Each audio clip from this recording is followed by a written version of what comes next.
Let's discuss to find the volume of the cylinder.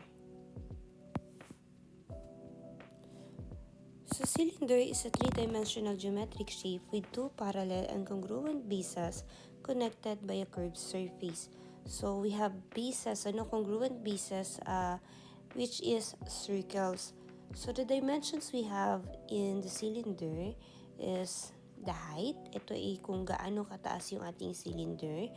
And then the radius. Since circles yung ating mga bases, one of the parts that is needed to solve the volume of the cylinder is the radius. But sometimes there are some problems na hindi radius yung given. So ang given ay diameter. So we can also use diameter in finding the radius by getting the half of the diameter. So mamaya we will have an example na ang given ay diameter. And then malalaman natin paano bang kukuhanin yung radius. So the formula we have for volume of the cylinder is pi r squared h. So yung pi natin ay 3.14, approximately 3.14. Yung r natin, this is the radius. This is the measurement of the radius. And h is the height.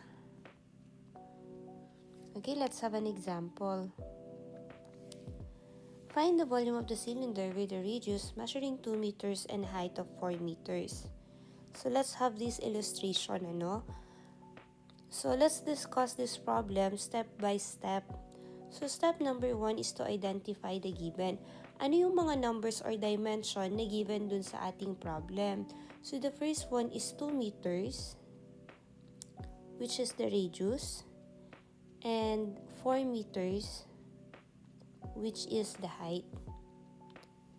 So, step number 2 is to write the formula. So, given naman yung ating formula kanina, so that is V equals pi r squared h. Step number 2 is to substitute. So, yung mga value dun sa ating given ay isa-substitute natin dun sa ating formula. So, rewrite lang natin yung B. So, yung ating pi, that is approximately 3.14. Then, yung R, yung radius, ipapalit natin dyan ay yung 2 meters squared. And then, yung H ay yung 4 meters. Step number 4 is to evaluate the exponent.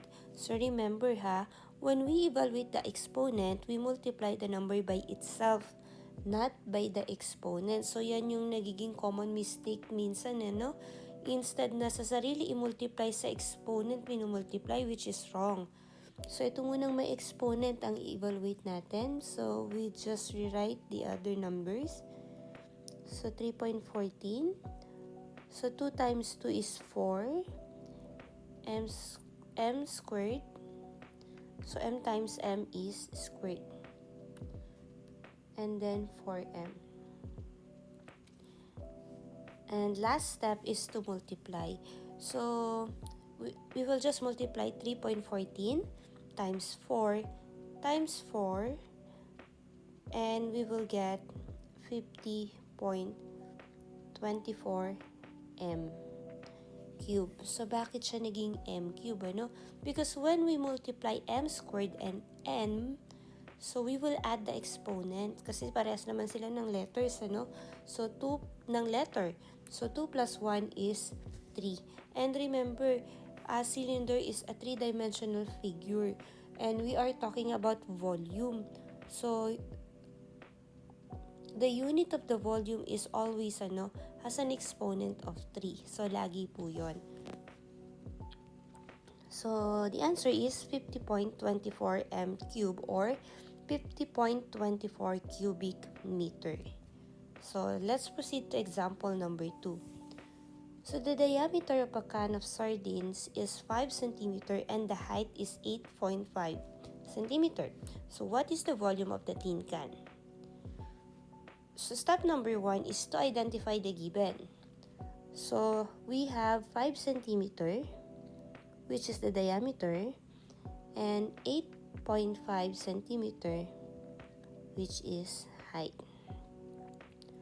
So sabi ko nga kanina, may mga problem na wala tayong radius at diameter yung given. So hindi natin pwedeng gamitin si diameter dun sa ating formula kasi wala naman tayong d doon. So kapag ang given ay diameter, you need to get the radius first. How? By getting the half of the diameter. So i-divide lang natin yung diameter by 2 para makuha yung ating radius.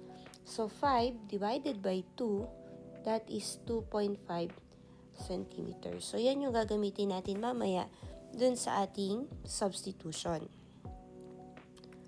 So step number 2 is to write the formula. So B is equal to pi r squared h.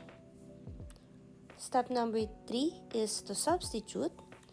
So palitan natin yung ating mga letters dun sa ating formula. So yung ating pi ay 3.14.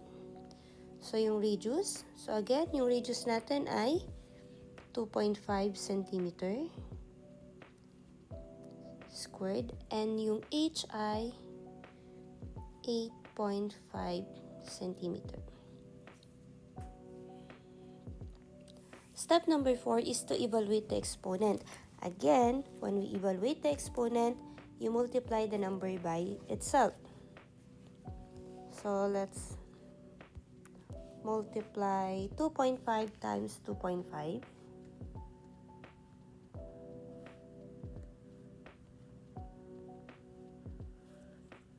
So kopyahin lang natin yung iba.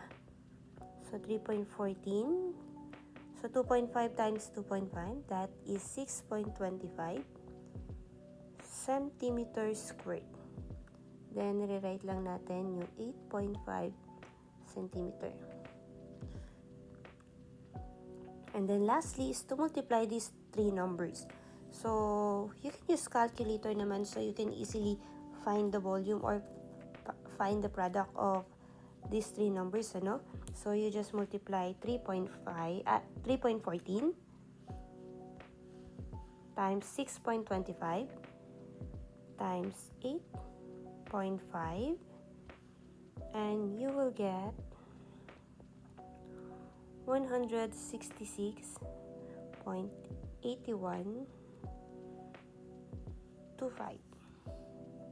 And do not forget the unit, cubic centimeter or centimeter cube.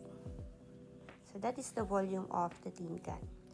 So these are the steps that we follow, so we can easily solve the volume of the cylinder.